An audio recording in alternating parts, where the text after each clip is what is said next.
اعوذ باللہ من الشیطان الرجیم بسم اللہ الرحمن الرحیم۔ شروع کرتا ہوں اللہ کے نام سے جو بڑا مہربان نہایت رحم والا ہے۔ حامیم۔ یہ کتاب عزیز و حکیم یعنی غالب اور بڑے حکمت والے خدا کی طرف سے نازل کی گئی ہے۔ ہم نے آسمانوں اور جو کچھ ان کے درمیان ہے کو پیدا نہیں کیا مگر حق و حکمت کے ساتھ اور ایک مقررہ مدت تک، اور جو کافر لوگ ہیں وہ جس چیز سے ڈرائے جاتے ہیں وہ اس سے روگردانی کرتے ہیں۔ آپ کہہ دیجئے کہ کیا آپ نے کبھی غور کیا ہے کہ جن کو تم اللہ کے سوا پکارتے ہو مجھے دکھاؤ کہ انہوں نے زمین میں سے کیا پیدا کیا ہے، یا آسمانوں کی تخلیق میں ان کی کچھ شرکت ہے۔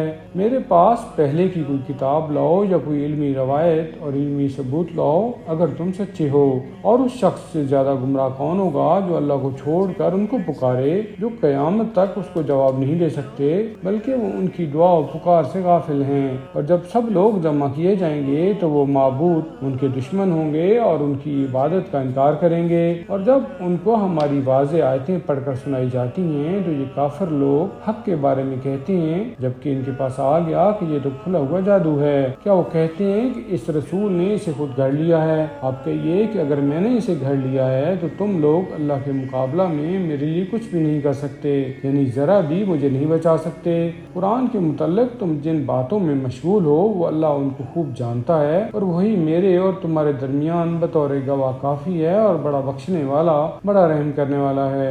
آپ کہہ دیجئے کہ رسولوں میں سے کوئی انوکھا نہیں ہوں، اور میں از خود نہیں جانتا کہ میرے ساتھ کیا کیا جائے گا اور تمہارے ساتھ کیا کیا جائے گا، اور میں تو صرف اس کی پیروی کرتا ہوں جس کی مجھے وحی کی جاتی ہے، اور میں نہیں ہوں مگر کھلا ہوا ڈرانے والا۔ آپ کہیے کیا تم نے کبھی غور کیا ہے کہ اگر وہ قرآن اللہ کی طرف سے ہوا اور تم نے اس کا انکار کیا، درآں حالانکہ تم بنی اسرائیل میں سے ایک گواہ اس جیسی کتاب پر گواہی دے چکا اور ایمان بھی لا چکا، مگر تم نے تکبر کیا۔ بے شک اللہ ظالم لوگوں کو ہدایت نہیں دیتا۔ اور کافر لوگ ایمان لانے والوں کی نسبت کہتے ہیں کہ اگر وہ قرآن و اسلام کوئی اچھی چیز ہوتا تو یہ لوگ کی طرف ہم پر سبقت نہ لے جاتے۔ اب چونکہ انہوں نے اس قرآن سے ہدایت نہیں پائی تو وہ ضرور کہیں گے کہ یہ تو پرانا جھوٹ ہے، حالانکہ اس سے پہلے موسیٰ کی کتاب یعنی تورات بھی رہنما اور رحمت تھی، اور یہ کتاب یعنی قرآن تو اس کی تصدیق کرنے والی ہے اور عربی زبان میں ہے تاکہ ظالموں کو ڈرائے اور نیکوکاروں کے لیے خوشخبری ہے۔